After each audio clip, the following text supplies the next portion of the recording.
everyone. Hello. Let's turn this off. All right, cool. So we are now just waiting for the lobby to be created. Hello, everyone. I'm Coffee with Miller, or more like I'm Miller, and you're having coffee with me. So enjoy. Today we are casting a Season 11 NGS match between Death and Delay and Beyond Gaming. This is Div B Southeast. I'm actually kind of surprised that there's enough people in B Division to have all these different sections. That's not it. Alright, cool. Yeah, so we're just waiting for the lobby to be created. So just hang tight, everybody. And we'll be getting into the game number 1 of this best of 3. Sorry if I look like I'm a little bit like bleh. I got shot with COVID yesterday, and I'm still kind of feeling a little bit bleh from that. So we'll try to keep it pretty hype, but yeah, I apologize if it's not to quite the same degree of excitement that I usually have when I'm casting. So hopefully quality won't be that significant of a drop. Sometimes it is, Goose. Sometimes it is. Not Miller beer specifically, because it's gross, but I wish it wasn't gross because it's, my fucking name. But yeah, no. Today we're just drinking water though, so.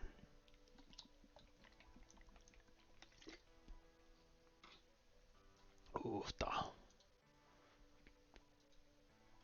should be good though.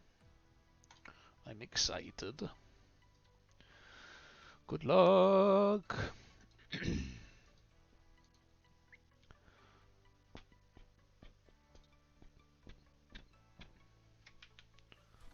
Ooh. Wait, who's the good luck for, Toasty? Are you saying good luck to a specific team, or are you saying good luck to me and the hopes that I don't fuck it up? Which is it?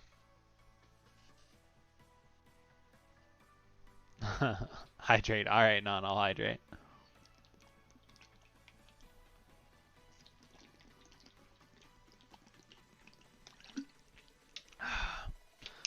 Yeah. Always need more water, dude.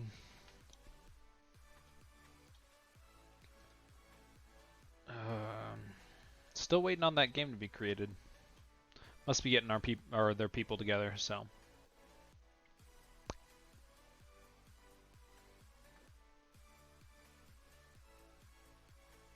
First timer here. Happy to be watching. Dude, welcome, man. Hopefully you have a good time. I'm excited about it. Which team are you cheering for? Aw, thanks, Toasty. Who are you rooting for, Jeffrey?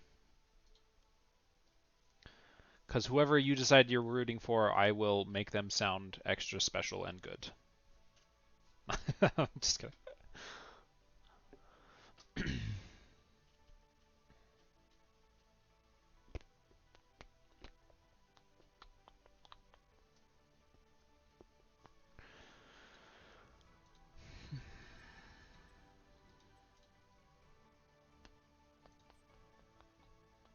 I'm kind of bummed out, so my buddy Thundercats casted with me as a co-caster in the last game, and I actually signed up for 3 NGS matches to cast this weekend. So actually, I'm going to be casting every what is it? Words are escaping me. Oh, so like tomorrow and the next day, I'm going to be casting another game at 7 o'clock, my time, Mountain Time. And I was really hoping I could get Thundercats in here for some co-casting goodness, but he is off doing some shit. I don't know what shit he's doing, but it's not hanging out with me and casting NGS games, so I'm a little bit upset about that. I definitely probably should have checked with him first, though, before I signed up for all those matches with like that thought in the back of my mind of like, oh, hey, yeah, Thundercats will totally co-cast with me. Buddies are playing Death and Decay. Right on, dude. Well, I hope they put on a good show. I would say I hope they win, but that's not very impartial of me. So I hope that they do well. And they look good. Okay, thanks, Toasty. Love you. Alright. Gosh. We're still waiting on that game to be loaded. Or to be started. Who do you think is going to win this match? To be honest, just based off of current scores, I think Death and Delay are going into the match. They look like they're maybe the stronger team, but I mean, really, who knows? I think I'll have a better idea of who I think is going to win once we actually start looking at some of the drafts. Here we go. All right, loading into the match now. Yeah, I think I won't really have a good idea of. Oh, looks like I'm the fifth player on Death and Delay. Interesting. There we go. All right. So yeah, no, I think it's kind of hard to say. It will really come down to draft, I think. But based strictly just on win rate so far this season, Death and Delay are looking like the team to beat. So I'm interested to see how it turns out. They're gonna tie every match. I don't see how they could do that. That would take some extra talent, to be perfectly honest. Especially since I'm pretty sure it's impossible. Pretty sure it's impossible.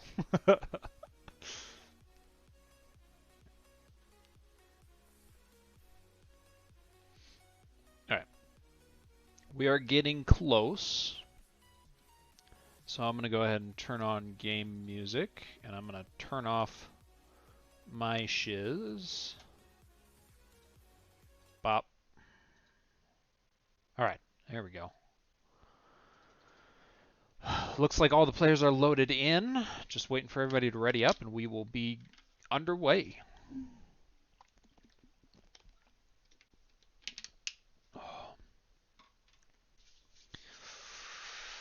I'm curious to see... Oh, lobby mode.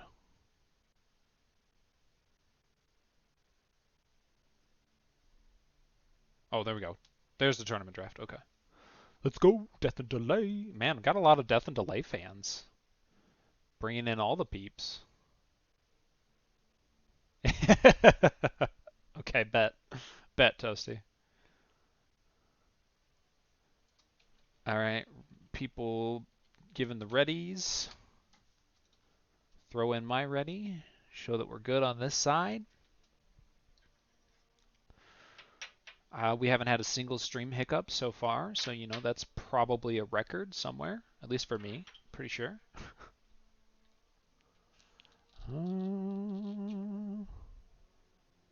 Captain Hat's getting thrown around.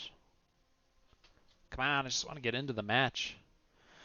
I'm curious to see if they start doing target bans or if we're going to just see meta bans. I'm always like really curious. It's one of the things that I think I enjoy the most about like NGS is that, you know, when you play like Storm League, people just ban like the normal stuff, right? Like they just ban Hogger every game or whoever is like the OP hero.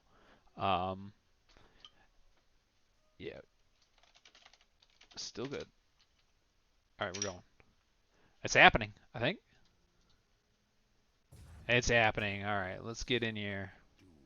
Boom. But yeah, like in Storm League, like people always just ban like the really strong heroes. But in NGS, it's cool because the teams actually will scout each other, figure out what heroes they play really well, and they'll do like targeted bans. So I think I always find that really interesting whenever it does happen. But that being said, this is match number 1, so I wouldn't be too surprised either if they kind of just go for the more meta picks, kind of more standard things like a Hogger ban, Cassia ban, maybe like a Stukov ban or something along those lines. But I did not actually scout like the teams themselves, like who they play, so I might not even be able to recognize like a comfort pick. See, there's a Cassia ban. Okay, so that's expected.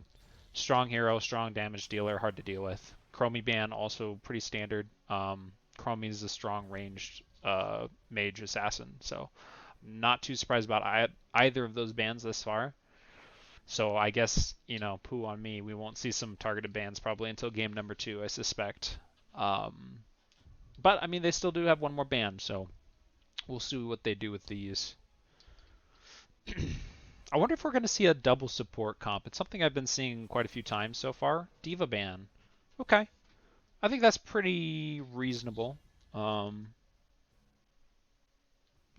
who I would have seen coming for that ban, but I'm not too surprised either. Diva is pretty strong right now. Is she used in the offlane? I think she's an offlaner, isn't she? feel like she is. Falstead ban. Okay, that makes sense with Tower and Doob. So that's a map-specific ban. Falstead being able to fly around to different objectives very quickly and provide that pressure on objectives. So first picks. I'm curious. I wonder if we'll see like some sort of double support type comp coming out. But I don't know. Zool. Ooh. That's a spicy first pick. Okay, so Azul as a first pick means that that is most likely going to be their offlaner, and they're going to be looking to dual soak lanes. So I suspect that Death and Delay are going to be coming out with a really strong 4-man comp, with the hope of being able to push down bot lane while Azul double soaks. Beyond Gaming going to respond with Greymane and an Uther. So the thing about Uther is he's kind of just he screams main tank Uther double support comp. So I might have just called it. It looks like Beyond Gaming might be going for that double support comp, in which case I would be probably looking for like an Ana, I think, would be a good strong secondary support for them. Death and Delay are going to pick up the Tychus, really strong burst damage, and a Brightwing for that global presence, as well as just good AoE healing. I do like that Brightwing. I think that's a good pick. Or has the potential to be a good pick. Kel'Thuzad. Okay. I wouldn't have looked at this and thought Kel'Thuzad was coming, but maybe it's a scouted pick or a ban. Maybe Death and Delay have a strong KTZ player. Maybe. But I'm kind of surprised that they banned that. Now this is going to be an interesting ban. Oh, they go for a Leoric. Okay. So they're getting rid of the Leoric because the Leoric can also double soak lanes very effectively.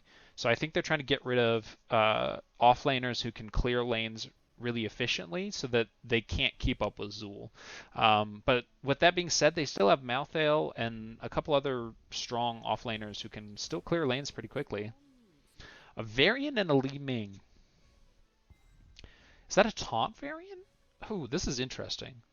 So Li Ming damage with the Greymane, with a taunt variant and an Uther stun is an insane amount of blow up. Like that's actually a ridiculous amount of blow up onto a single target. Because variant just charges in, taunts. Uther walks up in his big old armor and slaps him with a hammer. Li Ming throws her entire combo onto that standing still target, and Greymane jumps in for additional damage. I still think that we're going to see another support get picked up here. Death and Delay, though, going to pick up the Anubarak and the Tassadar. Tassadar, really strong ranged damage dealer.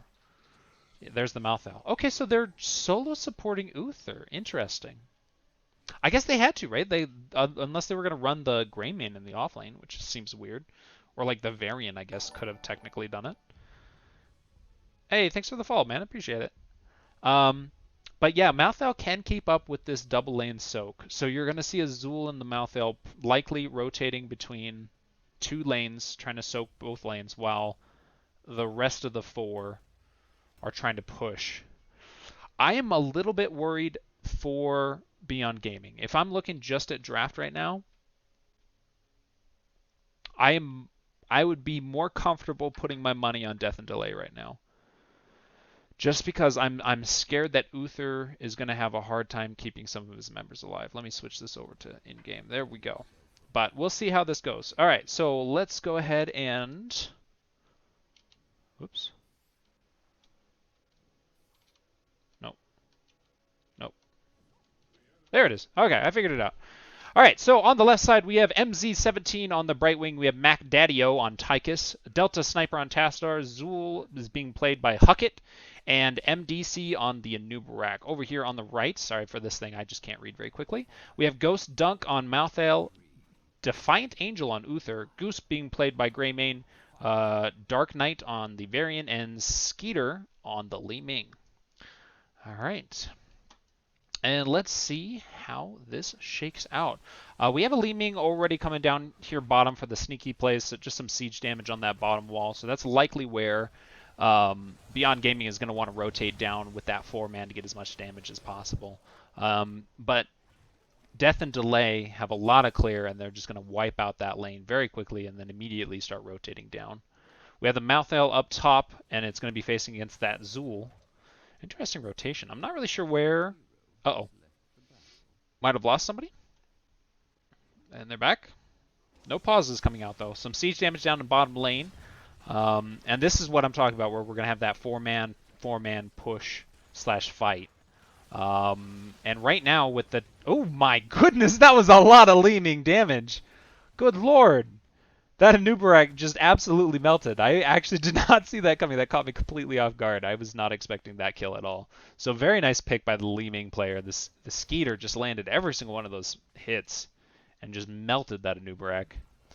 We're going to move down to these camps now, both teams trying to take it. This is actually an opportunity in which Beyond Gaming could try to make the aggressive play, but it looks like they're just going to play it safe. Both teams going to get this first camp and be looking to fight again here in the bottom lane. So far, though, it doesn't really look like this top lane is... doesn't look like either of them has actually been trying to dual lane soak. Which, this isn't the easiest map to soak 2 lanes on, but I thought... Well, okay, no, Zul is doing 2 lane soaking. Okay, just kidding. I just didn't see the Zul rotate, so I was a little bit worried, but he is soaking 2 lanes. Having comms issue. Uh-oh. Ghost DC'd. Alright, give us just a second while people get their shit together. Slight experience lead on the team of Beyond Gaming. Level 1, we got the Wave of Light on the Uther. I think this is a really good talent on Uther. It gives him a lot of sustainability on healing if he's the solo healer. I don't see a lot of people pick it up, though, to be honest. Most of the time when Uther is being played, I feel like he's in double comps, and so they don't usually go Wave of Light. They go like the Hammer or the Q. So it's I kind of like seeing that there, to be honest. Science Fusion, this is all pretty standard stuff thus far. We don't really have a... Yeah, it's the On a Pale Horse. That's what gives Malthael the ability to soak 2 lanes very quickly. It looks like Death and Delay are probably going to clear this camp quicker, which means they might be able to get these sappers pushed into the wall. Alright, looks like we are good to go and about to start yet again. Yeah, if they can clear this wave quickly, they might be able to threaten this wall with these sappers. Which, with the Tastar, that's a lot of... Ooh, there's a wall. There's the stun onto the Varian, but he just doesn't really seem to be taking any damage. Counter stun onto the Anubarak. The Greymane is going in, doing damage, but not quite enough to actually kill anybody. The Uther is dropping super low. This Tychus just melted him. Well played by the Tychus, just absolutely shooting the crap out of that Uther. But that does just basically turn Uther into a better healer, and he can just heal up the rest of his team. But still, these are the picks they want. There's the stun combo, and Greymane does go down. Unfortunately, Varian Leeming not really able to do anything. Without the Uther there for the heals and the armor, not going to be able to save that Greymane. First objective is popping up. We're going to have the 2 at the top, 1 in mid. I suspect... Oh, okay, Zul is going back for mana for this next objective, I suspect. In preparation. They do have the experience lead just a little bit ahead, about half a level. They're likely going to try to fight for this middle objective. Greymane not joining. Looks like he's trying to soak middle, which means this is probably going to go towards Death and Delay. Yeah, they are able to push out the team. Tychus taking a bunch of damage from that Li Ming. Skeeter really doing a lot of damage. Very well played. But that does give 2 of the tower objectives to Death and Delay and 1 for Beyond Gaming. Some damage being thrown out, but not a whole lot going to be able to happen here. Let's get rid of that. And yeah, we're just going back to the 2-lane soak. And like I said, I think this 4-man, like this team comp that Beyond Gaming has really favors like picks, right? Like you want the Varian to kind of come out of the bushes, run, taunt. Oh no, that's not good. I hope that doesn't continue. That's very unfortunate. But you really want that Varian to be in a gank type comp, especially with this Uther as the backup, Leeming, Greymane damage. And when it's not in a gank type scenario with this Anubarak and the Tastar, Brightwing, Tychus, I just think that they have the stronger 4-man comp. like Varian just can't really do a lot for Peel. If the Anubarak goes in, like what is Varian gonna do? You know what I mean? Like there's not a whole lot that he can do. And it looks like Death and Delay. No, okay. I thought they were gonna look at that camp, but they are gonna just retreat. And with that Gray Mane, they're gonna be able to take that camp really quickly. But that's okay because they're gonna be over here taking their own. So another trade. Kind of a calm game, honestly. Like this Azul and this Malthael just perfectly happy to just be soaking 2 lanes, getting the experience. So again, with this type of lineup, I can't help but think like this objective, right, is probably going to go to Death and Delay, which is going to put him in a really strong position to get these 2 objectives. Malthael trying to capture top, or mid, excuse me. The 4-man here in middle, they're going to just clear up the creep, and they just gave it to him. So Death and Delay willing to just let them take that top objective in order to focus on... Oh, the Tyke is dropping super low and does go down. The Brightwing was not able to teleport, which means that the healing is not there. She will have a teleport here soon to be able to come down, but it looks like... Wow, Death and Delay were not able to capitalize off of that. So I was completely wrong, and instead, Beyond Gamer is going to be able to get 2 objectives. Meanwhile, the Malthael is doing a lot of damage to the Brightwing, but he's going to be able to walk away just fine. And then back to soaking, says Zul and Malthael. Oh, the Zul might be going on for the gank. Here's that gank scenario that I was talking about, the taunt with the Grey Mane in for there for damage. Uther trying to come in for a stun, but with the Brightwing there's just too much healing, and the Zul is going to be able to walk away, no problem. Yeah, that's pretty unfortunate. Here's the Anubarak trying to go in to make something happen. The wall with the Tassadar, they are pretty split. The Uther is absolutely split from his team, which means that they are going to back up through middle and go the safe way around. But they are going to turn that into a strong push down bottom and start doing some damage into this fort. And with the Anubarak spawning beetles, it's a fantastic push tool that they have. But they are able to come down and defend. Man, I wish there was more going on in this off lane, but really, there's just this is this is the game for them. That's a very, I mean, they chose this, right? This was their decision. Nobody made them do this. They have no one to blame but themselves. Varian looking to pick somebody, might be able to grab that Tassadar. He does go in. There's the taunt, but the Cocoon immediately with the Emerald Wind trying to push everybody back. The Grey Mane's super low. There's the armor, the invincibility by the Uther. Grey Mane does just use it to get out, which means that a whole lot of damage flies out, but nobody actually dies. That was fantastic use of ults. That Cocoon on the Varian immediately to stop him from... oops. No. Dash, dang it. Go away. That's not what I wanted. There we go. Sorry. That Cocoon on the Varian immediately just disrupting their engage. And the Emerald Wind... I'm actually kind of glad to see it. It's such a great disengage tool, and it was really effective there. But so much damage went out. I'm surprised nobody actually died. Varian is looking to pick someone, but the Anubarak... Oh, here comes the Odin.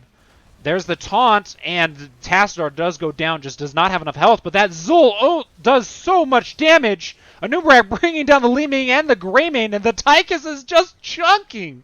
Just auto-attacking away. Look at this beast. Oh my goodness. Malthael also going down. Varian also going down.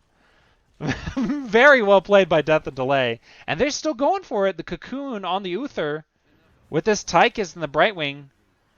And a combo. Yeah, there's the stun. Yeah, that's a dead Uther. Very well played by the Anubarak and the Tychus. Honestly, that was great to watch. Just the Tychus sitting back in Odin, just auto-attacking, bro. Like, he's like, I got this. I'm okay with this. Just so much damage.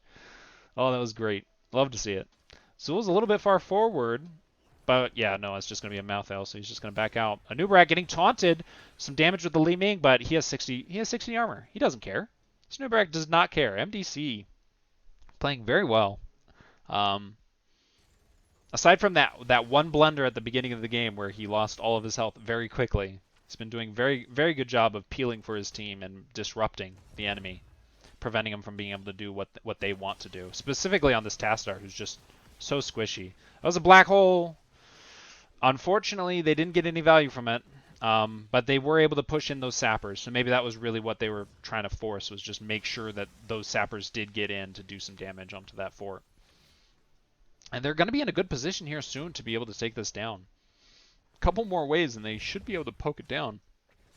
I mean, unless Beyond Gaming plays very forward and makes sure to defend, which is what they're doing for now. That was a fantastic Zul ult, by the way. That did so much damage. And trying to find something. Varian gonna get rooted, but he protect. The cocoon's going on the Li Ming. There's another Zul ult. Doesn't hit nearly as many people this time. And they're able to get the Li Ming out, but the Varian is very low. But there's the unstoppable, or the Divine Shield. Greymane's so low. Tyke is trying to get the pick. Oh, he is not able to get it, but this Uther is so far forward, I think he is going to go down. Yeah, so it's a 1-for-1 trade so far. But this objective, I think, is going to go to Death and Delay. Oh, you know what? I wonder if they banned... Sorry, this is a bit off topic, but I wonder if they banned KTZ because they are called Death and Delay. And so that might imply that they have a KTZ player. And that they use that in their comps. That would make sense. Alright, so Beyond Gaming able to take this camp, which the timing might not be perfect. Yeah, it looks like... Oh, it's going to be close. Yeah, no, they are going to clear it. Okay, so Death and Delay are able to clear that camp before it hits that fort, which means they're going to be just fine. It looks like Beyond Gaming looking to try and get a gank here on the Zul. The charge, the taunt. Here's the teleport with the Brightwing, though. And the last rites is not enough to kill him. Wow, fantastic play by the Brightwing. Very quick initiation, or like counter initiation on that. And here it is with the Nubrak coming in and stunning. Oh, what a black hole! That pushed all of them up. The Zul's about to root the Uther, and he's in a very bad spot. He's going to go down. And there's the Zul ult on top of it. Wow, that was a fantastic counter engage by Death and Delay, and they're going to move right into a boss with that. And why not, right? Like, the objective coming up in 28 seconds. The Beyond Gaming is down a healer. They have this fort that they need to go and respond to. So there's some extra shots. Really, the map is kind of whatever they want to do with it at this point. With four... No, sorry. I was about to say I was like 4 things spawning, but that's just the teleport. But with 3 things spawning, that's a lot of shots. Yeah, the Z plus wind was fantastic. And it looks like it's going to be a 2-for-1 trade. Oh, wow. That was a very cheeky Li Ming with the delay. And the Malthel with another delay. So 1-for-1 trade thus far.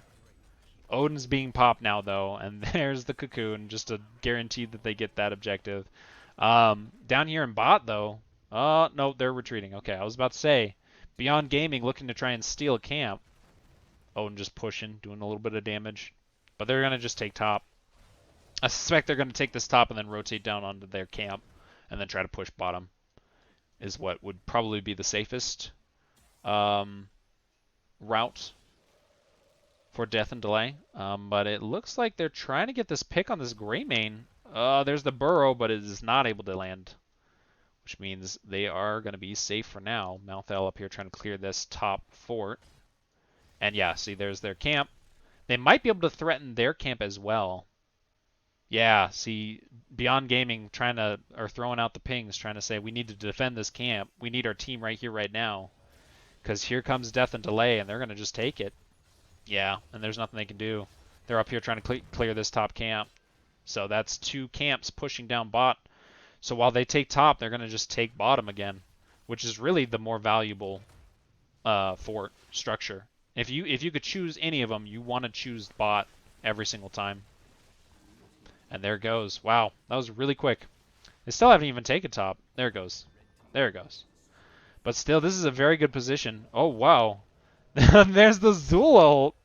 Just zoning. And good siege damage, too. I don't think I've ever seen a Zul ult used in that way. It was actually really... That was pretty clever, actually. I like that a lot. They are going to be able to get mid as well. Ooh, this is a tough tough place for Beyond Gaming to be in. There's the Cocoon. Yeah, they don't even need to, like, right? Like the burden of making a play happen is entirely on Beyond Gaming. Death and Delay are ahead, and they know it. Oh, there comes the taunt. But oh my goodness, what a black hole! Just pushed the entire team out. Brightwing coming in with a teleport. Greymane going down. Oh, Uther getting stuck. Oh my goodness. That black hole was absolutely disgusting. These team fights by Death and Delay have just been on point. Yeah, see, and then Anubarak just says, you know what? That's fine. I have a retarded amount of spell armor. You go ahead and hit me with all of your stuff, Li Ming. I do not care. Oh, what a fantastic team fight that was. And GG, game number 1 going to Death and Delay. Wow, that was a pretty strong showing. So map 1 going to Death and Delay. Let's look at the game summary. Here we go. So let's look at some of these stats. I'm kind of surprised. Well, no, I'm not too surprised. Yeah, this makes sense. So the Tastar was doing really good damage in some of these big team fights with those black holes and the lightning damage, but he really was their siege damager other than the Zool, obviously, who was double soaking. Um, but the Tychus was just dumping a lot of damage where it needed to go. And I swear to God, every single team fight, he popped Odin and was just getting so much value. So fantastic plays by Death and Delay. Very well played. I really don't think that the Uther solo heal really worked out for them. I would have liked. I kind of see where they were trying to go with it, but it just didn't really work out with them for them. I just don't think that he was able to push enough of the numbers to keep his team alive. Even with that armor, it just was not enough. And the Anubrak pick against the Li Ming was so good. That just absolutely shut down her damage. So very well drafted, I think, by Death and Delay. In addition to very well played. Mac Daddy Top Dog Baddie or Babby? I'm pretty sure you said Babby. I think you mean Batty, but hey, we'll take Babbies here. Yeah, that was very well played by Mac Daddy-O. I was really impressed by the Tychus. He was just where he needed to be almost every single time and just chunking, doing so much damage. Um, and the Zool ult's really good as well. All right, here's the talents. We'll go ahead and look at those while we wait for the next game to be brought up. Ooh, we went for like a Q build. Interesting on the Brightwing. I didn't really see that. The silence can be super annoying at 16. I did like the Emerald Wind though. I thought that was really well used. The Odin, obviously, as we discussed before, the Black Hole coming in clutch. Did he go the? He did go the W attack speed. I didn't see a lot of value in that particular talent in the big team fights. It seemed like more like he was just using it to clear waves, and then just would walk in and poison Nova and then like walk away. And then down here, interesting. So he went the Q. He went like the Q build, but without the Q at level 1. It's an interesting build, actually.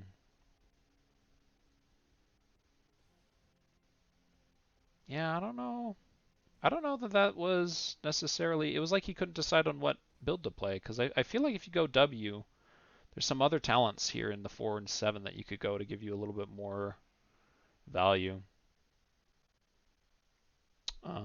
But I don't know. Hard to say. Curse bullet, shield wall. Pretty standard stuff after that. All right.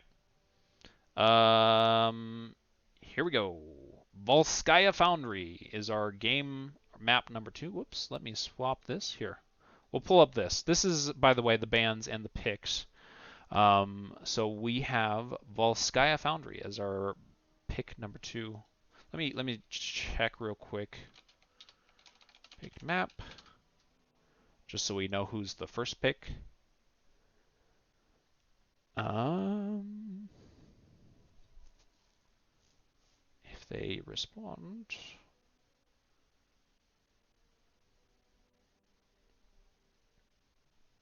Well, they're not responding. They don't want to talk to me.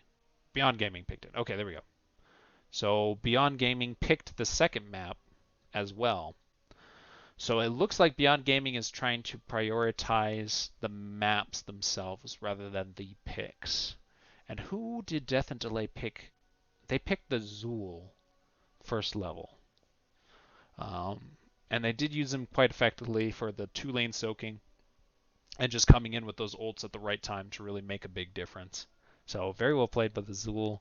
I'm curious to see what they'll pick up on Volskaya. I suspect it won't be something like a Zool or a Malthael, some sort of double soak type offlaner. I suspect it will be more of a like stand and fight type offlaner, like maybe a Sonya um, or Dahaka or Chen or something like that. But I don't know. We'll see. Let's go ahead and hop on over to this so you can see my pretty face because I know that's what you all are really here for. We are also ready.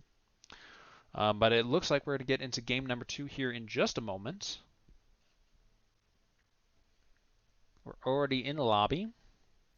And there it is. All right. Draft. Here it is. Drink some more water.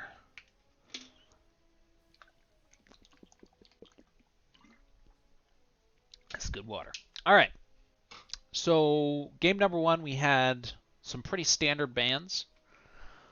I don't think there was anything in this game or in that last game that kind of screamed like you have to ban me, right? Like we could see some targeted bans, but like the Tychus, the Zool, the Nubrek was honestly really good too, but I don't think you banned those, right? Maybe the Tychus. Tychus is really strong right now, so maybe we'll see a Tychus ban from Beyond Gaming.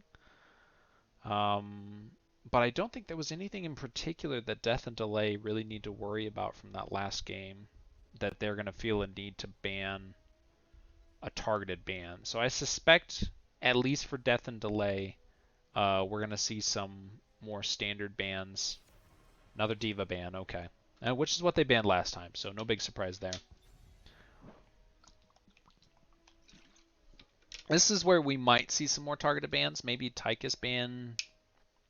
But you know, like the team can just pick something else. Yeah, they're going to just go with more standard, so there's another Chromie ban. Cassia ban? Or are they looking to pick Cassia? They didn't ban Cassia in the first match, so, or in the first phase. It's kind of surprising. I haven't seen very many Hoggers. I actually expected to see more Hoggers in general, but I haven't seen like hardly any Hoggers be played so far in NGS. There's the Cassia ban, as I thought. So Diva Cassia yet again, Chromie, and Falstad yet again. All right, same bans. Nothing new there. All right, what's going to be the first pick? I don't think it's going to be a dual lane soaking tank. There's the Zul'jin. Okay. The Zul'jin, this is probably one of Zul'jin's best maps, just because the objective kind of turns into just long, drawn-out fights with no like minions or anything like that. It's just one team versus the other just throwing axes, just fighting for an extended period of time. Sometimes those fights can just drag on and on and on and on, which is exactly what you want with the Zul'jin to try and get those stacks. And also, this map tends to run on the long side, which means that you have more potential for Zul'jin to get value into that late game. Beyond Gaming going to respond with... All right, I'll drinky. Beyond Gaming going to respond with a Stukov and a Greymane. I actually really like the Stukov pick here. The Johanna Uther. That's a scary one, too. I wonder what they're going to do with that. They're not going to solo heal Uther, are they? They might, honestly. Is that a thing? Like, I feel like in the past, whenever I saw another KTZ ban, whenever I saw Uther get picked up, I just assumed it was a double support comp. But that might have changed. I don't know. Maybe Uther's being played more as a solo support now. But I do like the Stukov pick. It's kind of rough into a Johanna. But still very strong, especially if their support player is very familiar with the root combo. Stukov can make a lot of things happen. And Greymane just solid damage dealer. So, at Tassadar range, there's the Hogger! We got a Hogger! Yeah! I'm excited about that. Alright, so the Hogger for the offlane, Tassadar for the ranged damage. We still don't have a main tank. Might see a Diablo, might see an ETC. ETC into Johanna's kind of sucks, but it doesn't suck. It's just it's hard to do that. It's still doable, but it's a pain in the butt. I don't know. We'll see what they pick. They are doing a solo support Uther. I guess the meta changed. I didn't even realize that Uther solo support was a thing. I mean, it's always been like, you know, a thing. It is possible. It's just it's hard to pull off. I feel a lot of the times it's really difficult. You have to be on point with your heals on the right people at the right time so that they have the armor. Because if you're not getting maximum value from the armor, man, solo support Uther feels super, super hard. But the Sonya, so there is the Sonya for the offlane. That's exciting to see. And then the Li Ming for the damage, and then response with the Anubarak, kind of just flipping the gears a bit, saying, "Oh, you guys used an Anubarak against our Li Ming last game. Well, we're using an Anubarak this time." So, kind of a switch in draft, to be perfectly honest. Yeah, interesting. Purely based off of draft. That's hard. I think the Uther Divine Shield has some good potential in this comp. But my fear is if they're fighting over those objectives for an extended period of time, I'm worried that Uther is not going to be able to sustain, and that those early objectives are going to go to Beyond Gaming. So I think if I had to choose a team based on comp, again, I would probably choose Beyond Gaming. Maybe I just hate solo healer Uther. I don't know, but maybe they'll prove me wrong. Oh, hey, let me turn off my ugly bug so you guys don't have to look at that. There we go. Game number 2, Death and Delay versus Beyond Gaming. We'll pull it up again. MZ17 on the Uther, Mac Daddio on that Li Ming, Huckett on Sonya, Delta Sniper on Zul'jin, MDC on Johanna, and then over here on the right we have Ghost Dunk on the Hogger, Defiant Angel on Stukov, Goose on the Greymane, Dark Knight on the Nubarak, and Skeeter on the Tassadar. Alright, let's get over here into the mid lane clash, where nothing really matters, but sometimes maybe somebody dies. And then, you know, they just get experience back anyways, and it amounts to essentially nothing. Maybe not, though. Maybe they're just going to sit back and dance and not really do anything. The Nubarak looking to try and get some sort of stun on somebody. A little bit of damage on the Li Ming. Johanna moving forward, but yeah, they're just going to clear the wave and engage onto... I can't even tell who that is, but a lot of damage to Stukov Silence. It was the Sonya and the Zul'jin. But they're going to be able to walk away from that, no problem. So yeah, some damage thrown in mid, but not a whole lot happened. Hogger already down here in this bottom lane. So is the Sonya, but the rest of Beyond Gaming rotated down as well, which forces the Sonya back. And meanwhile on top, we've got almost the entire squad for Death and Delay, and they're going to just push this top wall. Are they going to go for that cheeky steal? The Sonya taking a lot of damage, but it's just too close to the wall. And he's going to just be able to back out and be perfectly fine. I thought maybe they're going to try to take this camp, but they were not actually going for that at all. They're going to just go for this wall instead. So it's going to be a wall for a wall, seems like. And now they're going to rotate back and get their own camp. I wonder if they're going to go for this heal camp early. Nope, looks like they're going to just push top. The Greymane is such a good camp taker. He can take these camps so efficiently. This is one of Greymane's... I think Greymane's kind of underrated. This is one of his better maps just because he is so efficient at taking camps quickly. And you can just send him down by himself to go do whatever camp that you need at whatever given point in time in the match. Sonya probably going to move up here to start their camp. Yep, sure enough. Kind of an awkward setup here. Hasn't been a really strong... We haven't really seen that strong 4-man rotation of mid and top like what we typically see on this map. It's kind of been a little bit more all over the place. Zul'jin just throwing axes, man. Just saying, I got your siege right here. Engage, some damage with the Greymane. The Nubarak diving in, but that wall is not able to really catch the Zul'jin out of position. Tassadar just throwing out damage. Johanna jumping in, trying to get them pulled in and with some Leeming damage follow-up, but Anubrak just doesn't really care. 60 armor, bro. Again, Anubrak just says, oh, you want to throw spells at me? Well, I take 0 damage from that, so deal with it. First objective is going to be mid. They are both going to be taking their camp. There it is. So this is where I'm curious to see how this fight goes, because this is where Zul'jin can really show early on whether or not he's going to be a valuable pick. Like I said, the later this game goes, the more value Zul'jin has. But this first fight can really make or break a Zul'jin as far as getting the momentum that he needs to start doing lots of damage. Johanna and Hogger just standing there. Interesting. Rotating up to clear the camp. I mean, that is where the enemies are, so that's kind of where he wants to be in order to throw his axes. Gosh, this is such a weird... I'm having a hard time following like where they're going, what they're trying to accomplish, because they're kind of all over the place. Johanna, big pole. Unstoppable, but it doesn't matter with a wall in your way. The silence as well, but there's the Uther armor actually doing a lot to mitigate the damage that Johanna was taking. So pretty good job there by the Uther, and some progress coming out for Death and Delay, but getting pushed off now. It's pretty low action thus far, kind of just dancing around. I'm so happy to see this Hogger. I'm excited to see how this goes out in big team fights. So this is, like I said, this is the scenario where Zul'jin really wants to be getting stacks. And I haven't seen very many stacks coming out, unfortunately. Come take a look. Yeah, he does not have very many stacks at all. So I'm not sure how much of that is not being in the right spot in order to get those attacks off. Nubarak taking a lot of damage, but does burrow out, and he's just fine, and they're able to get that camp as well.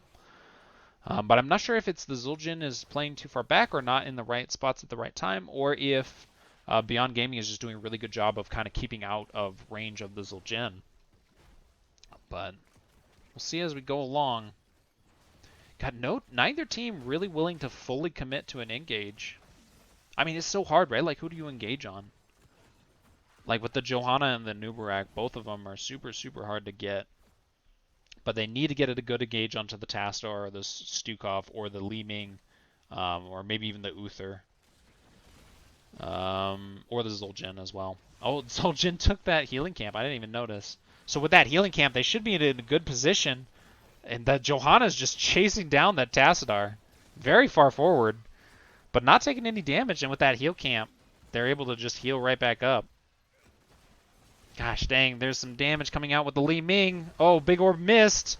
Oh, the silence! What a silence by the Stukov. The Johanna does go down.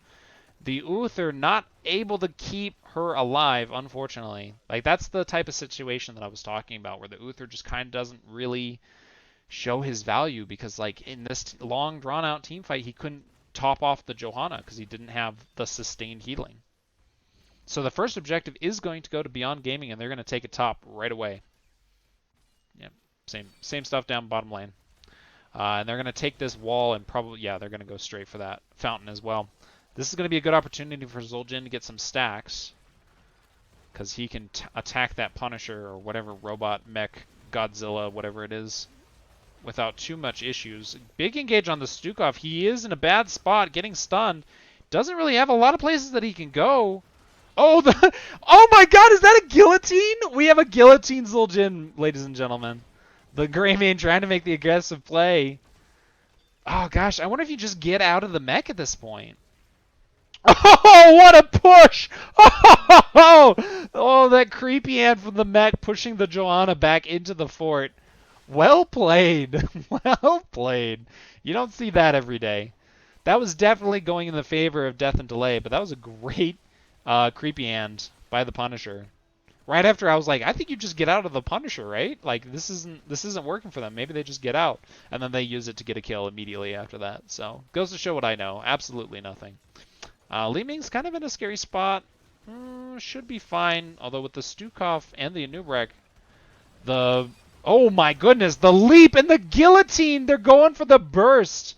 Tassadar does use the the black hole and does a lot of damage, but not able to get any kills. Okay, so now we know why they went guillotine. They're going for the leap, the blessed shield, any of these hard engages, and then they're just throwing axes on top of it. That's so it's a spell mage. What what build did he go? Oh, he went like the Q build. Interesting. And they're going to turn it into a push in top. Although with the counter engage from the noob, nope, they're going to be just fine. I don't want to have that selected anymore. Excuse me. There we go. All right. And yeah, that's you can't gank a hog, or I might be wrong. Oh, whoa! That was such a good ult. I thought he was dead for sure.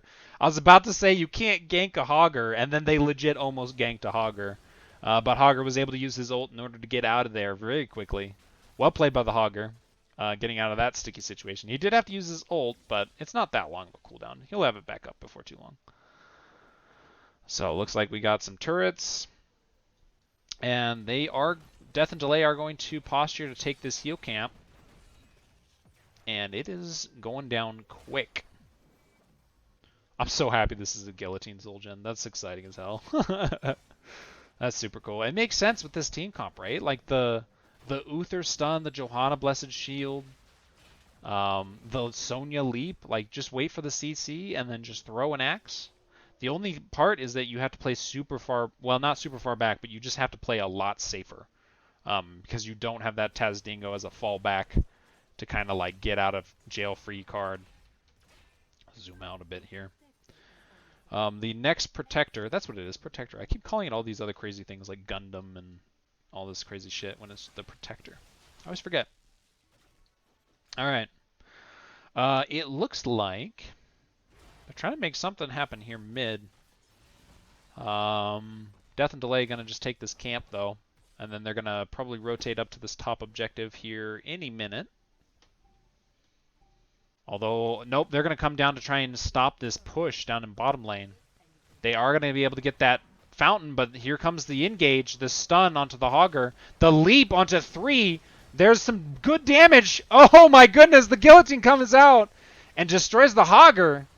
And Sonya, God, the Sonya leaps have just been fire. Oh, the Li Ming gets got.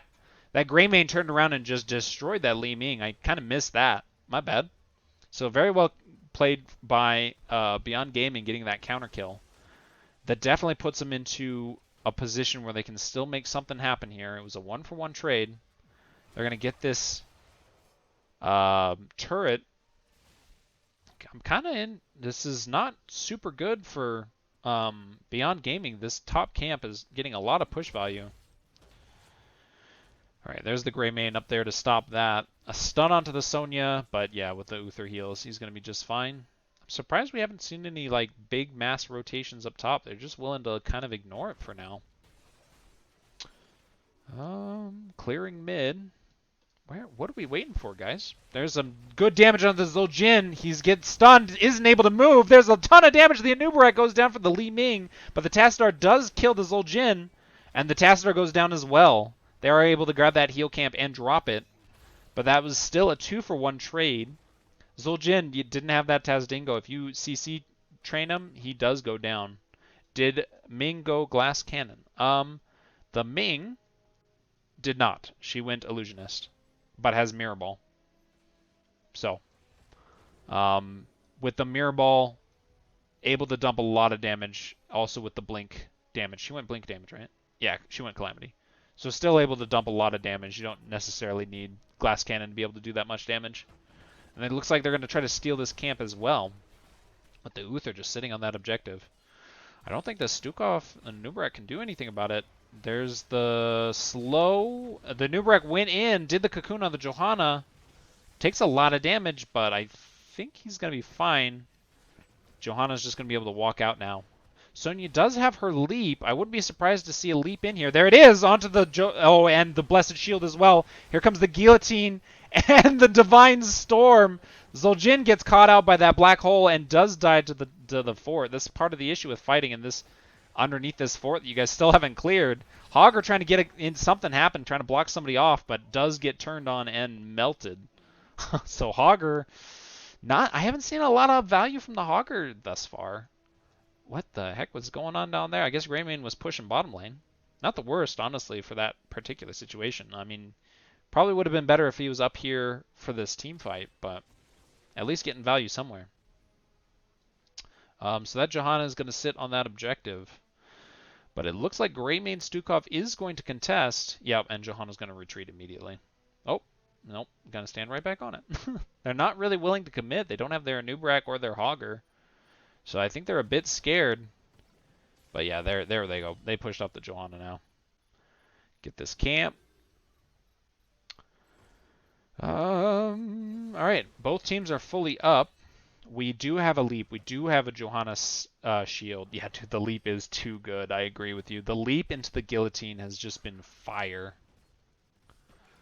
Oh, all right. There's a pause coming out. We can take this chance to look. I'm kind of surprised that the Zul'jin did not go the spinning blades talents actually with the guillotine because he went the ensnare, but he instead went for the Q build. And I actually personally really like the Q build. I don't think it's bad at all. So it's kind of cool to see. It does let you shred those tanks really effectively, and do a lot of good single target damage. But still, I think I would have liked to see the spinning blades. Like if he had the wrong place at the wrong time, on top of snare and guillotine and leap and blessed shield, right? So like blessed shield comes out, leap comes out, he throws his guillotine, he throws his axes, and it would just clap whoever it is that they're doing that against. So especially when they're getting these just sick 3-man leaps, 2-man leaps, right? Like they're getting them clumped so effectively. If you throw wrong place, wrong time at the right time, if you throw wrong place, wrong time at the right time in the right place, it can do a ton of damage. Oh no, looks like his computer crashed. So we might be sitting here for a bit. But yeah, so like, and especially like, right, like the Zul'jin hasn't really had a lot of opportunities to just auto attack, and it's been working out for him, right? Like they don't necessarily need the Zul'jin auto attacks to be. Oh, you know what? That's actually probably what it is. He probably didn't want to go a full spinning blades comp because he was afraid that he was not going to be able to get his stacks in time for it to get value. Because if you're going to go spinning blades, you really need to get those stacks quickly. You have to get up to 150 as fast as possible so you can get those double spinning blades, because that's when that build actually starts to pop off. So I can see maybe he decided to kind of do like a compromise, right? So he just goes for the Q build because it just gives him immediate value. It doesn't matter how good or bad his stacks are. Q will always give him value. He still has the ensnare. He still has the guillotine for that burst. So that actually kind of makes sense in my head. So I suspect that's probably why he went that build in particular. But God, these leaps have just been fire, dude. So good. Who's playing the Sonya right now? It's being played by Huckett. He hasn't died a single time, and he has been absolutely setting up these team fights very, very, very effectively. I think they need to. Yeah. Yeah, that's true. Yeah, I think it is a really strong build. I think the spinning blades, it would have been really cool to see in combination with the particular build they're doing. But yeah, you're right.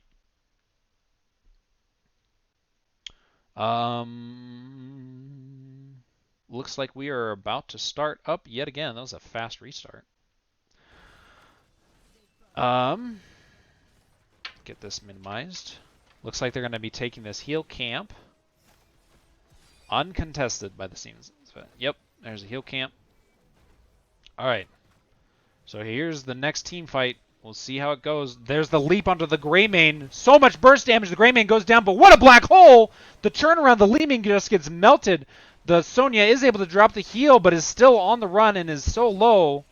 There's the guillotine, but it doesn't really do a whole lot.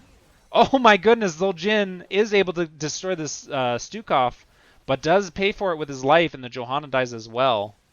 Sonya gonna go back, which means, wow, this is going to Beyond Gaming. Fantastic team fight. That black hole was absolutely money, dude. That absolute, like, there was that huge engage. They blew up that target with the Sonya leap. It was looking super spicy, and then freaking that black hole came out and just absolutely turned the direction of that fight. So very well played. And this protector is going to go to Beyond Gaming, and they're going to use it to push top.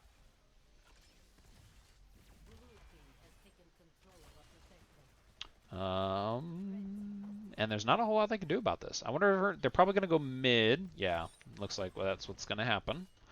Take down this fort as well. Give themselves a good, strong structure lead advantage. The gray main in here. That is going to go down. Maybe? There it is. Okay. Protector is at half health. Sonya is chunking it. So I'm curious where they're going to go from here. Looks like they're going to want to try to push bottom. But it's going to put them into a bit of a dangerous place. There is potential for them to turn around and punish Beyond Gaming. But with Sonya in top lane, they're not going to be able to do anything about that. And so they're going to get some value down bot lane. But here comes the Sonya. It looks like they're ready. The leap is ready. The Blessed Shield is ready.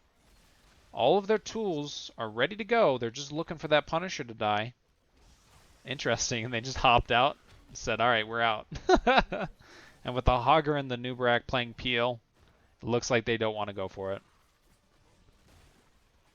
Yeah, I agree, Ripper Hots. I do think that they need to focus this Tastar. He's a bit far forward. Nope. I would have been surprised to see a leap right there.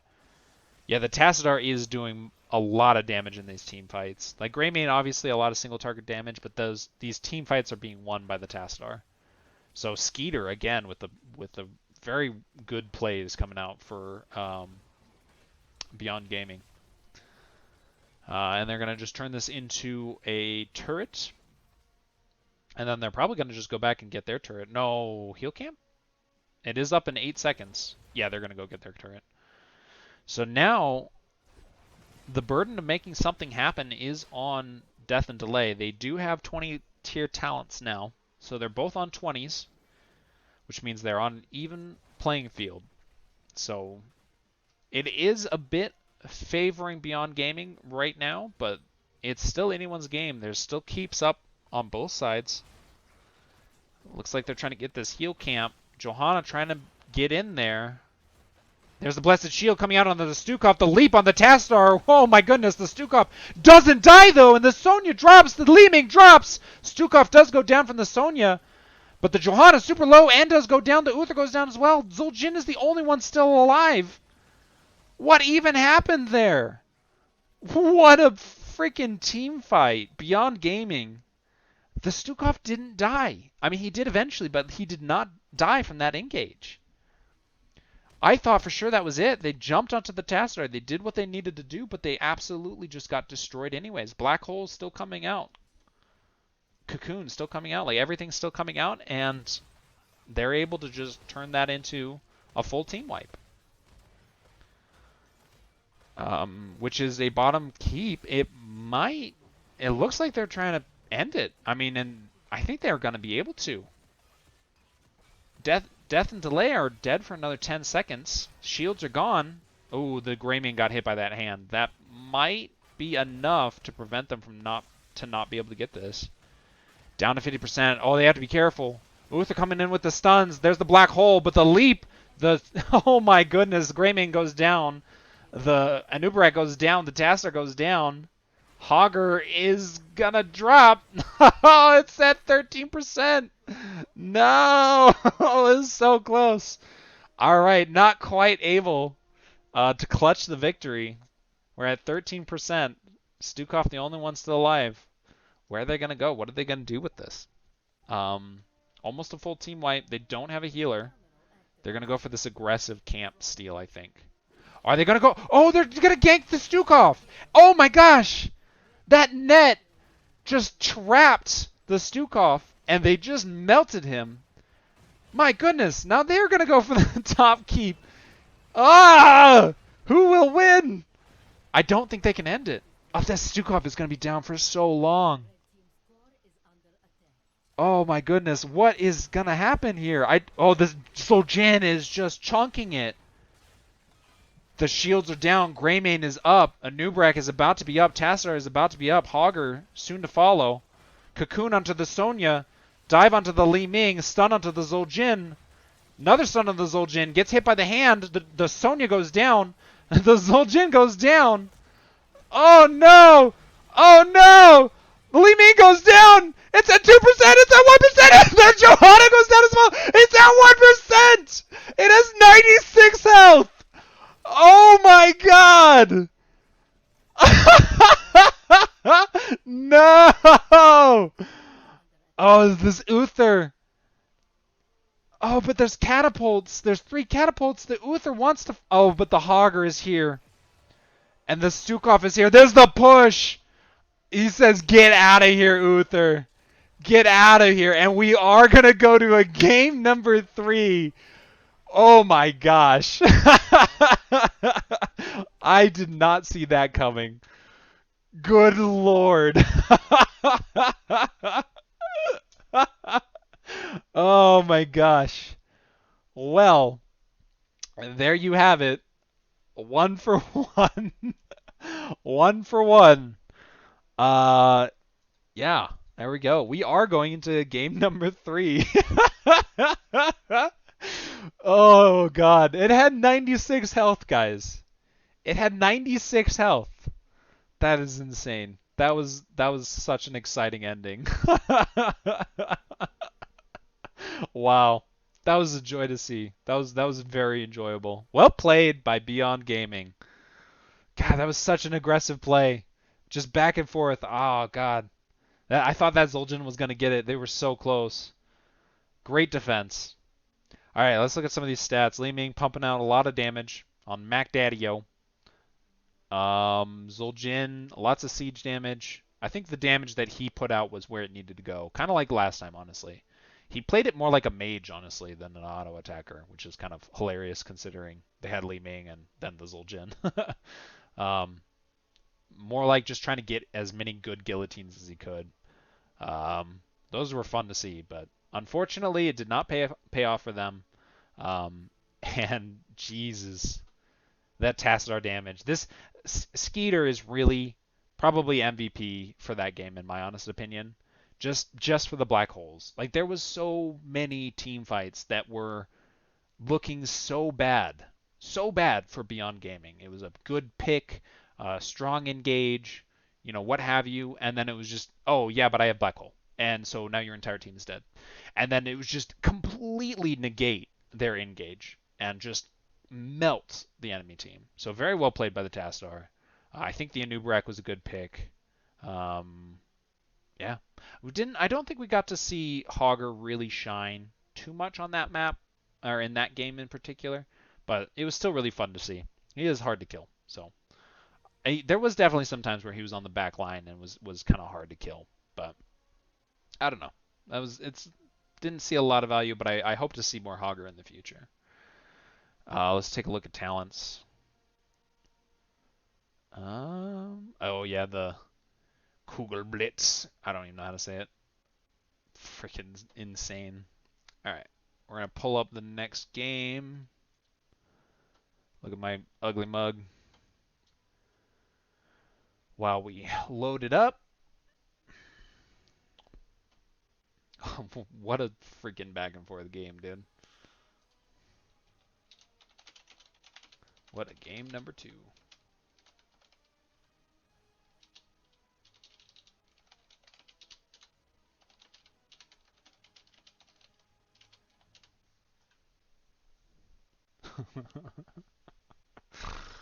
All right.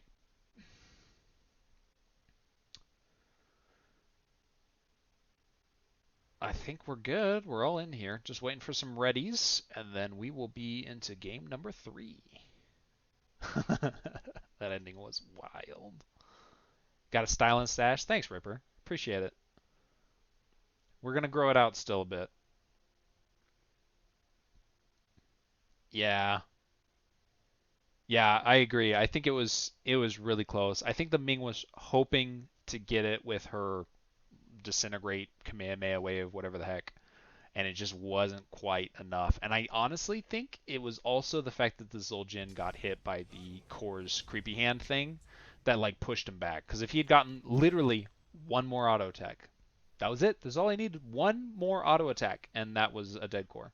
So like, oh, what a swingy match. All right, we're into the draft. Draft for game number 3, Death and Delay versus Beyond Gaming. Battlefield of Eternity. Okay. So, I wonder if we're going to see some, like, map-specific picks. Like, Battlefield of Eternity back in the day, right, was just... I feel like it used to be... Bum or not, I'm casting right now. I'll tell you what. I will stretch while we wait for the game to load. Okay? Just for you. Um, what was I saying? Oh, I wonder if we're gonna see some like map specific picks. Like it used to be, right? Like whoever had the better race would pretty much win this map. And I feel like that's not quite the case anymore, but we might still see some spicy picks like some Valas or some Artanuses or Rainers or some other like really good race heroes. We're probably gonna see a Li Ming. I'm almost guaranteeing that. We've seen it in the last 2 games. We're probably gonna see it again in this game. She's very strong on this map. She's very strong on most maps, to be perfectly honest. Um, Hoggerman. Okay. Ooh. They did show that they had a Hogger that they were willing to play. And I think Hogger, this is probably a better map for Hogger in general. So, maybe not the best, but it's not bad. So, and then there's the KTZ band. Yo, is it? Do they have a KTZ? Somebody who's rooting for Death and Delay, or for Beyond Gaming. Do you know why they're banning all of the KTZs? Is it does Death and Delay have a KTZ player that they like a draft that they use with KTZ? Or is it just like because their name is Death and Delay and so that's why they're banning it? Tassadar is the first pick. I think that's a pretty strong first pick. The Tassadar has been coming in clutch for both sides when they picked it up. So I think the Tassadar damage has been really shining throughout these matches, and so picking it up early, not too surprising. There's that Gray Mane, so I think that's a comfort pick for Goose. He's played it, I think, every single game so far. Another Uther. So Uther has not won a single match so far today. All I'm saying. He's played twice. He's lost twice. Uther game number 3? Lost number 3? I don't know. We'll find out. Delta Sniper is a great KTZ. Okay, it's a targeted ban. Okay, cool. Yeah, I wasn't sure about that. I kind of figured because their name was Death and Delay. Um, but yeah, I didn't know for sure.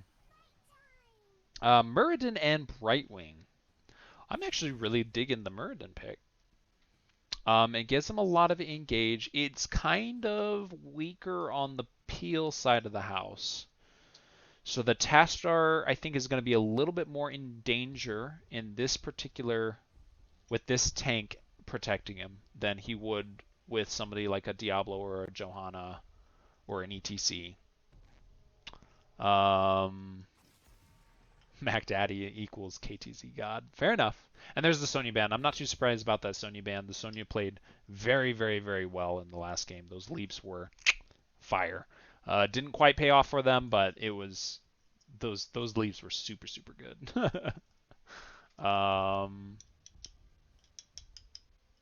What's our last ban gonna be? Are they gonna go for a double support? I don't think this is the map to go double support on, is it? Maybe it is. I don't think it's going to be though. They've already played Uther twice as a solo support. A Diva ban yet again. What are the next 2 picks gonna be? I think it's gonna be. Oh, God, I don't know. I want to see a double support with the Uther. I don't think the solo heal Uther has really been paying off. Okay, there's the Li Ming and there's the Leoric. It could still be a main tank Uther offlane Leoric, but I suspect they're probably going to pick some other form of tank for Dark Knight. I think. or like maybe like a variant or something like that. And then for Death and Delay, we're gonna get, what's it going to be? Raynor and Lunara. Yikes, dude. That's actually an insane amount of damage, but also kind of terrifying, right? Like they only have a Muradin. Like if they get the engage with a Muradin leap stun or whatever, that target will just die. With the Lunara and the Raynor and the Tassadar all doing damage with the wall to block them in, they're gonna just blow up. And also, ton of race potential. The Raynor double support. Called it. All right, Malph's the secondary support. Double support with the Uther. Uther main tank. Leoric offlane. That's exciting. This is gonna be really interesting. Race wise, I think Death and Delay has a faster race because Raynor. Well, it depends on what level 1 talent Raynor picks.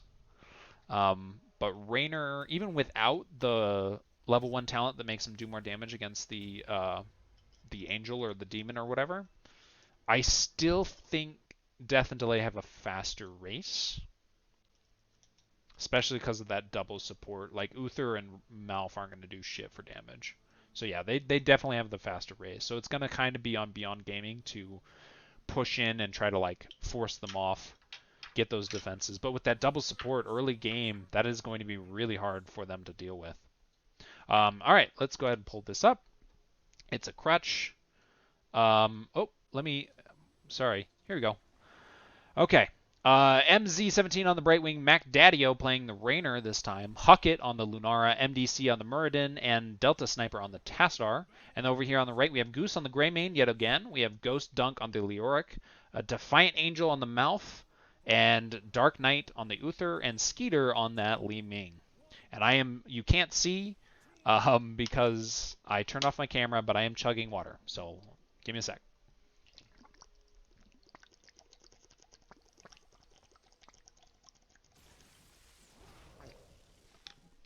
All right, I have no more water, so I drank all the water that I have. All right, Lunar is going to be the offlaner, which against a Leoric, that's super hard to deal with. Ooh, lots of damage on the Raynor, but he's probably going to be just fine. There's the teleport. Engage, lots of damage, but that Brightwing able to just teleport in and prevent or heal him right back up. So Mac Daddio going to be just fine. But that was a bit spooky. It kind of shows that Beyond Gaming is ready to engage and do these fights. Oh, the root under the Muradin prevents him from jumping away. And that's a dead Brightwing. Great Li Ming combo. This Skeeter, man, he has been on fire tonight. Like, there's been so many times where he just will absolutely melts a target. Very well played. God, this is gonna be so hard for Leoric. This is actually a really nasty draft that they did here. They said, you know what, Leoric, that's fine. We'll just draft a Lunara so that you can never ever be able to safely soak the lane. The Muradin coming in, swings with a hammer and misses. Daddio throwing out some damage. What did we get for level 1 talents? Let's take a look here. We did go Exterminator, so Raynor is going to go for that damage onto the Eternal whatever the heck. Lots of damage on the Raynor. He's really low, and he does go down. Uther getting kind of low himself, but he's going to be just fine. The Greymane just chunking, doing a ton of damage. Brightwing super low. Almost dies to a cocktail. Oh, man. Well then.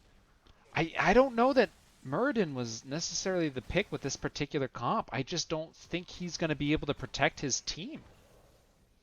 Like, the burden is going to be entirely on him to get an engage so that they can kill a target. But like, what are they going to do when they just ignore Muradin and go after somebody else? Or just use the root like they did with the Malf and prevent Muradin's leap, which, you know, just made him dead instead. So, Goose clearing out this camp. Death and Delay not moving up to clear the camp until just now. Their timing should be fine, but this does give Beyond Gaming time to go back and get full health and mana for this next objective, which comes up in 10 seconds.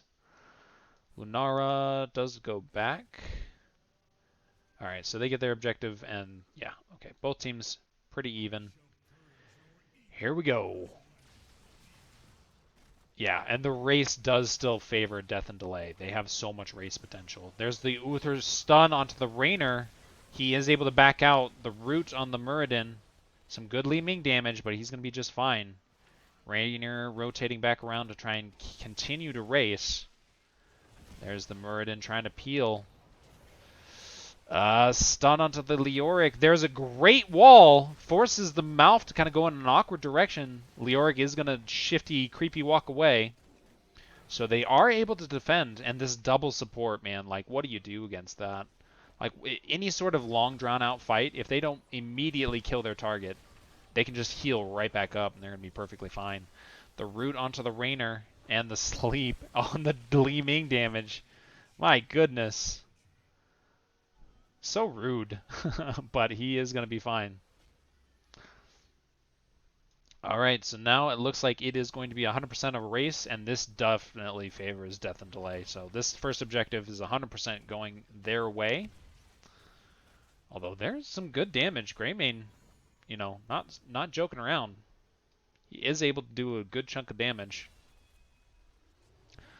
So this is definitely a good thing for Death and Delay. The double healer support comp is very strong early on, tends to fall off towards the later game. So the fact that Death and Delay are able to get this first objective kind of makes sure that Beyond Gaming aren't able to kind of take control of this and just take it away. But yeah, here we go. And Rainer just throwing out some good damage. Uther taking some heat, but Li Ming orbs forces them back. Yeah, they're going to be able to clear this, I think, without too much issue. Uther is getting low, though, and there's the wall to block him in. Polymorph. Yep, he is going to go down. The Uther does drop, and they're going to just back out immediately. Good damage onto the mouth, but it doesn't matter with the Uther just sitting there healing him back up. So that is a fort. Going in the way of Death and Delay. And a stun onto the mouth and the wall. All right, so this is what I'm talking about. If they have the momentum, I was talking about how it wouldn't work. So this is proof that I don't know what I'm talking about. But it highlights what I was saying earlier, where if they can be in control of the team fights, if Muradin can jump in, get the stuns, Tastar throws down the wall as well. They're on the retreat. Looks like a gank attempt on. Yeah. Oh my goodness. Is he going to be okay? Oh my gosh, he's going to be just fine. And the counter engage on this Greymane. No. Leoric dies. Greymane dies. And they're all at 100% health. That did not work out the way Beyond Gaming wanted it to. I think they needed to engage sooner. They waited too long, and the Leoric died for it, and they weren't able to get the engage. I think they wanted to guarantee the kill, and it just was not. It was just too late. They were able to rotate up and get a ton of value. Look at this Lunara. So annoying. So annoying. And great teleport by the Brightwing. Brightwing was so quick on the draw there. As soon as Lunara saw enemy people, he was just teleporting up there immediately. So great play by MZ17. But yeah, as long as they have the momentum, they get the engage with the walls, the Muradin stuns. They can really do a ton of damage and be super disruptive. But anytime that doesn't work in their favor, or if they're playing on the back foot, they're going to have a hard time with that Muradin, I think. So as long as they can keep this momentum, they should be good. Looks like they want to try and take this camp. Might be a bit aggressive. And nope, they are going to be able to take it. I mean, they don't have 10s, right? So they can't really contest. So it makes sense to just play the safe route and sit back, clear lanes. But that's another objective going to Death and Delay. This game is kind of strongly in their court. They have absolute control for the time being. 10s are up now, so they're going to want to try and make something happen here. Entomb coming out. But he just gets melted. There's the black hole and the Emerald Wind. So much damage. The Muradin just gets melted, though, but the Uther is dropped.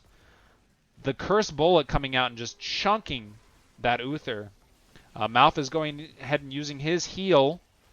The Greymane trying to do as much as he can with that double support to try and get as much damage as he can, but I don't know that. Oh, wow. Oh, they're so low, but they don't die. Brightwing in a scary place.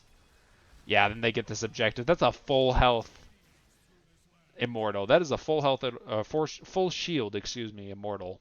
And they got really low, but weren't actually, Beyond Gaming not actually able to kill any of them. Yikes. It's not where you want to be. Ooh. That was so close to being a team wipe for either of the teams, to be honest.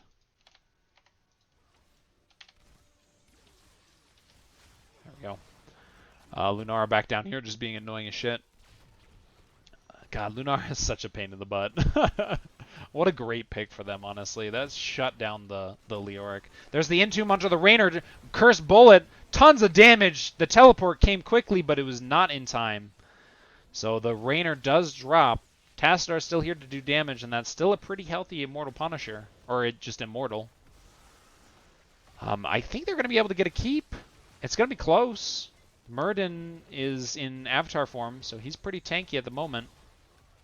Maybe not. It looks like they might be able to defend this after all. Yep, they are going to be able to defend it. So, pretty good defense for Beyond Gaming. They were in a really tight spot. That Entomb came in exactly where they needed, killing the Raynor. Here's an engage onto the Uther. There's a stun on the Muradin, but I don't think he really cares. And there's an Emerald Wind, and they're good. All right. Just kidding. They didn't want to actually fight there. They're going to just go take camps instead. Super low. But yeah, the Lunara was such a good pick. Just kind of denied the Leoric what he wanted. And just gave him a lot of annoyingness for that offlane. Here we go. Looks like they're going to want to try and push bottom. And with the entire team is backing out now, so they are going to come back for the defense. So we might be having a big team fight down here. Leoric might be looking for an Entomb. Nope, looks like he's backing out some.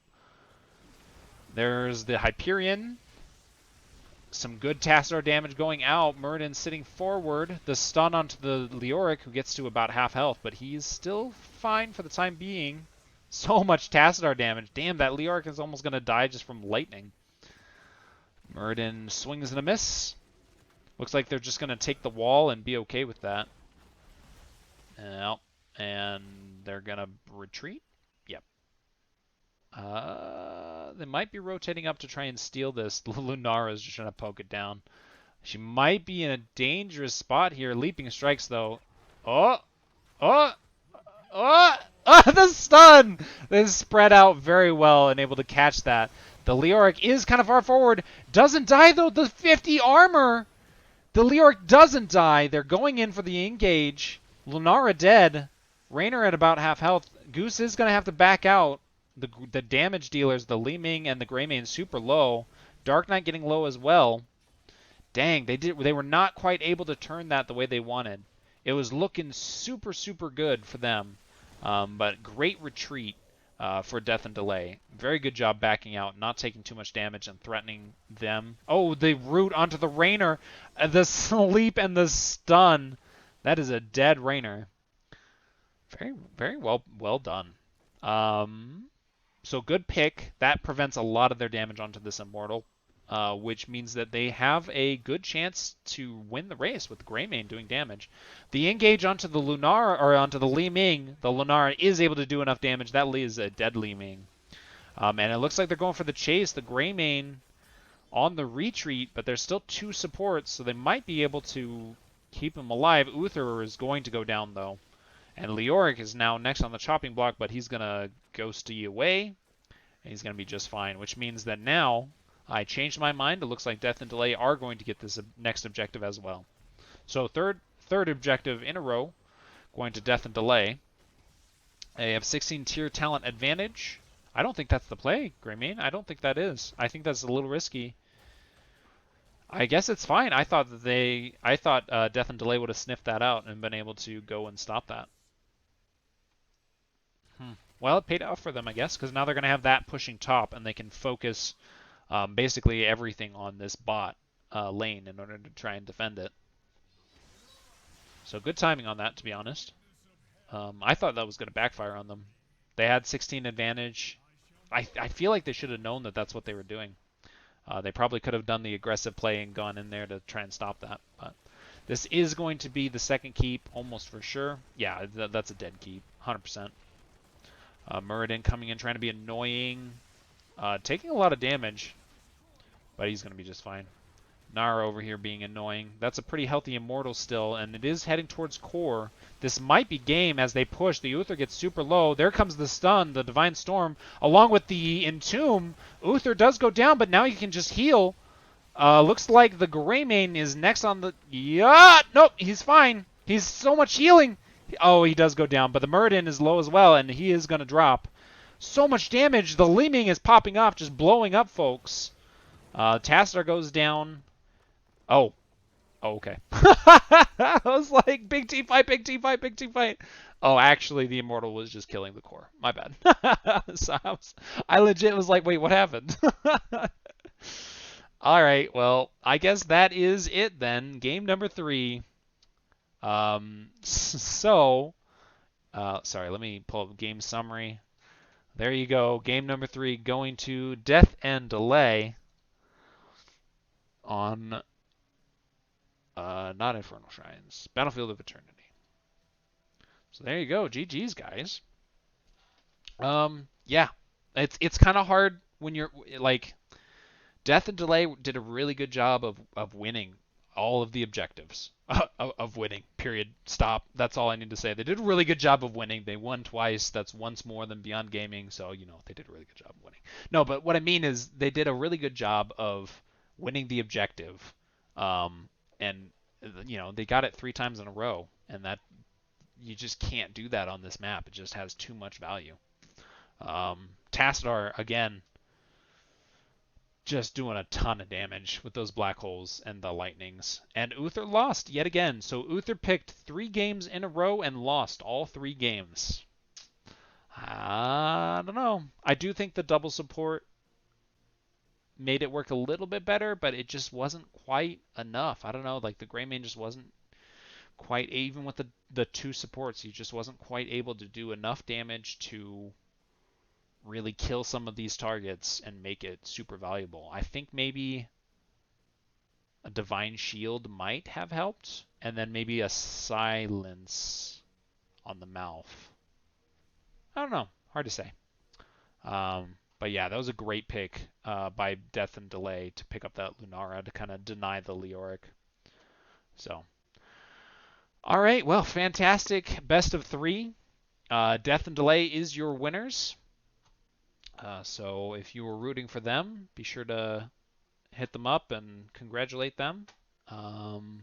But Beyond Gaming, putting up a strong fight. And what a game number 2. That was insane.